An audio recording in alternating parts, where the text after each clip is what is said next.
નમસ્કાર મિત્રો, જય હિન્દ, જય ભારત, જય શ્રી કૃષ્ણ। સ્વાગત છે તમારું આપણી YouTube channel government pension salary info ન્યૂઝમાં। તો આજે આપણે વાત કરવાના છે કે ગુજરાત વિધવા મહિલાઓને મળતા લાભો।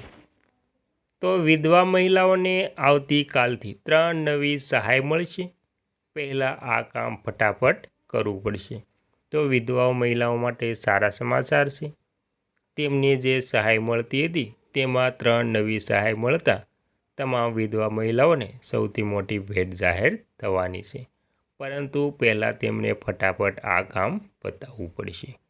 તો શું કામ પતાવવું પડશે તેની તમામ વાત વિગતવાર જાણતા પહેલાં તમને નમ્ર વિનંતી છે કે તમે આપણી ચેનલમાં નવા હોય તો આપણી ચેનલને સબસ્ક્રાઈબ કરી લેજો અને માહિતી પસંદ આવે તો લાઈક પણ કરી દેજો। તો વિગતવાર વાત કરીએ તો હાલોલ મામલતદાર કચેરી ખાતે વિધવા સહાય યોજના હેઠળ મળતા લાભો સહિતની યોજનાનું કેવાયસી કરાવવા વહેલી સવારથી વિધવા મહિલાઓની લાંબી કતારો લાગી હતી। તો મિત્રો, મામલતદાર કચેરીએ જે વિધવા મહિલાઓનું કેવાયસી બાકી હતું અથવા તો પહેલેથી જ કરવાનું હતું તે મામલતદાર કચેરીએ વિધવા મહિલાઓ ભેગી થઈને તેમને કેવાયસી કરવું પડતું।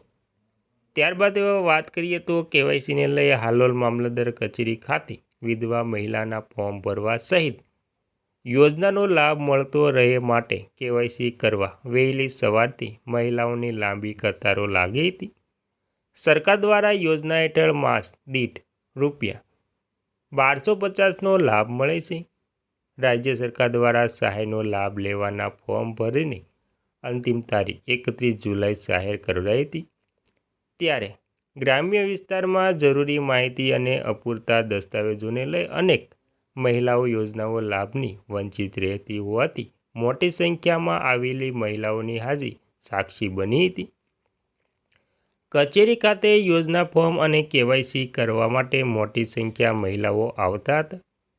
કચેરી તરફથી 8 જેટલા ટેબલ સાથે 15 જેટલા ઓપરેટર દ્વારા નવી અરજીઓ સ્વીકારવા સાથે કેવાયસી માટે ઓફલાઈન અને ઓનલાઈન કામગીરી સવારે 7 કલાકથી હાથ ધરાઈ હતી।